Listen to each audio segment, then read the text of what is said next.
मेरा नाम बाबर है और आप देख रहे हैं बाबर वीलॉग फ्रॉम यूरोप। आज मैं डिस्कस करूंगा आप जो लोग डॉक्टर स्टूडेंट्स हैं, पीएचडी स्टूडेंट्स हैं, उनके बारे में बताऊंगा। बड़ी इंपॉर्टेंट।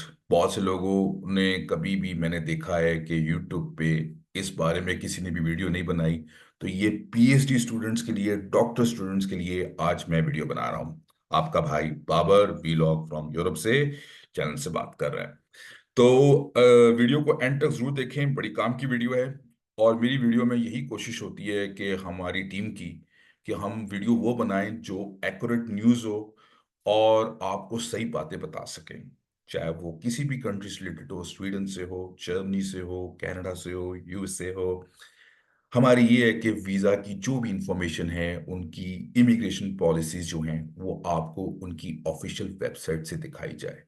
याद रखें, टिकटॉक पे, यूट्यूब पे कभी भी बिलीव ना करें, ऑफिशियल वेबसाइट वेबसाइट पे बिलीव करें। क्योंकि जो अथेंटिक न्यूज़ आपकी ऑफिशियल वेबसाइट पे होती है, वो दूसरी किसी पे आप बातों पे बिलीव ना करें। आज चलिए हम काम की बात करते हैं और बताते हैं कि permanent residence permit for the doctor students के लिए क्या है। अगर आप पीएचडी कर रहे हैं और आपने 4 साल आपने पढ़ाई की है, 7 सालों में, अगर आपकी पीएचडी 6 साल में हो जाती है, 7 सालों में, तो उसके साथ आपके पास एम्प्लॉयमेंट भी होनी चाहिए और सेल्फ एम्प्लॉयमेंट स्वीडन में, तो you may able to get the permanent residence permit.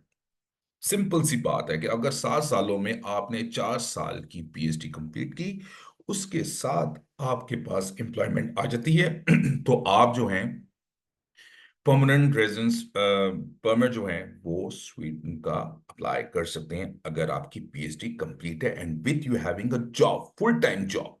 That is more important. अब इसमें ये लिखा हुआ है, requirement for obtaining a permanent residence permit. Have you lived in Sweden with residence permit for the doctoral studies or a work permit as an employee for the total of the 4 years over the past 7 years? 7 सालों में 4 साल आपने किया, which I discussed earlier, and be planning to live in Sweden, कि आप Sweden में रह रहे हैं। To be able to support yourself financially is viable employment or settlement, आपके पास जॉब होनी चाहिए उस टाइम पे। फिर with 4 years आपकी पीएचडी कंप्लीट हुई within 7 years के अंदर, then you are eligible to apply for the permanent residence Sweden का। अब requirement to use the e service, उनके सारे उन्होंने बताया हुआ है क्या क्या डॉक्यूमेंट्स हैं। और if your family is also applying for the permanent, वो भी सारा कुछ यहाँ पे लिखा हुआ है, सारी डिटेल्स दी हुई हैं। तो ये ऑफिशियल वेबसाइट है। I am going to mention in the description, and if you have any question you can ask without any hindrance. And if you have any query, you can ask. And if you like the video, please like my video. And don't forget to subscribe my channel.